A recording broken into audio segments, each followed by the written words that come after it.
Hello అండి. Welcome to my channel Anu's kitchen and blogs అండి. ఈరోజు ఇంకొక లంచ్ బాక్స్ రెసిపీనైతే చూపించబోతున్నాను. హెల్తీగా, టేస్టీగా చేసుకోవచ్చు. ఇంట్లో ఉండే కరివేపాకుతోనే చాలా సింపుల్‌గా తయారు చేసుకోవచ్చండి. లంచ్‌లోకే కాకుండా డిన్నర్‌లో కూడా తీసుకోవచ్చు. చాలా టేస్టీగా ఉంటుంది. ఈ కరివేపాకుతో రైస్ చేసుకొని తినడం వల్ల మన కంటికి మంచిది. అలాగే ఒంటికి కూడా చాలా మంచిదండి. అలాగే ముందుగా ఒక చిన్న రిక్వెస్ట్ అండి. మన ఛానల్‌ని గనుక ఫస్ట్ టైమ్ చూస్తున్నట్లయితే ప్లీజ్ లైక్ చేయండి. మీ ఫ్రెండ్స్‌కి, ఫ్యామిలీ మెంబర్స్‌కి షేర్ చేయండి. అలాగే సబ్స్క్రైబ్ చేసుకోవడం మర్చిపోకండి. ఇక అస్సలు లేట్ చేయకుండా ఈ కరివేపాకు రైస్‌ని ఎలా తయారు చేసుకోవాలో చూద్దాము. ముందుగా స్టవ్ మీద ఒక పాన్ పెట్టి కొద్దిగా ఆయిల్ వేసుకొని శనగపప్పు, మినపప్పు, జీలకర్ర వేసి ముందు వీటిని లైట్‌గా ఫ్రై అవ్వనివ్వాలి.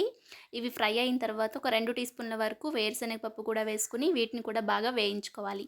వేరుశనగపప్పు వేగిపోయిన తర్వాత కారానికి తగ్గట్టుగా కొన్ని ఎండుమిరపకాయలు, అలాగే ఒక గుప్పెడు వరకు కరివేపాకును కూడా తీసుకోవాలి. ఇందులోనే కొద్దిగా చింతపండు కూడా వేసేసి ముందు వీటిని బాగా ఫ్రై చేసుకోవాలి. కరివేపాకు కొద్దిగా క్రిస్పీగా వేగే వరకు కూడా ఫ్రై చేసుకోవాలండి. అలాగే ఎండుమిరపకాయలు కూడా బాగా దోరగా వేగిపోవాలి.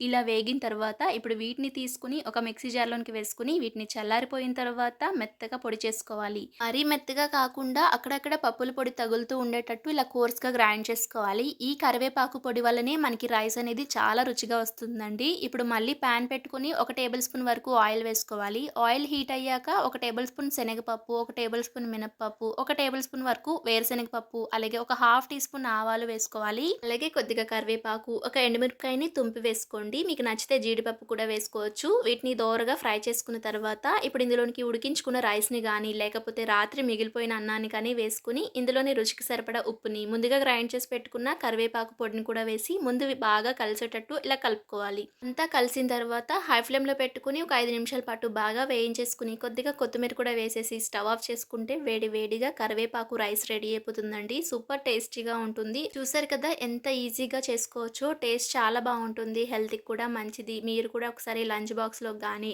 నైట్ డిన్నర్‌లోకి గానీ, లేదా ఎప్పుడైనా తినాలనిపించినప్పుడు ఇలా రైస్ చేసి పెట్టుకోండి. చాలా కమ్మగా, రుచిగా ఉంటుంది. మీరు కూడా ఈ రెసిపీని తప్పకుండా ట్రై చేశాక మీకెలా కుదిరిందో కామెంట్ సెక్షన్‌లో కామెంట్ చేయండి. మరి కరివేపాకు రైస్ నచ్చితే లైక్ చేయండి, సబ్స్క్రైబ్ చేసుకోండి. Thanks for watching. బాయ్.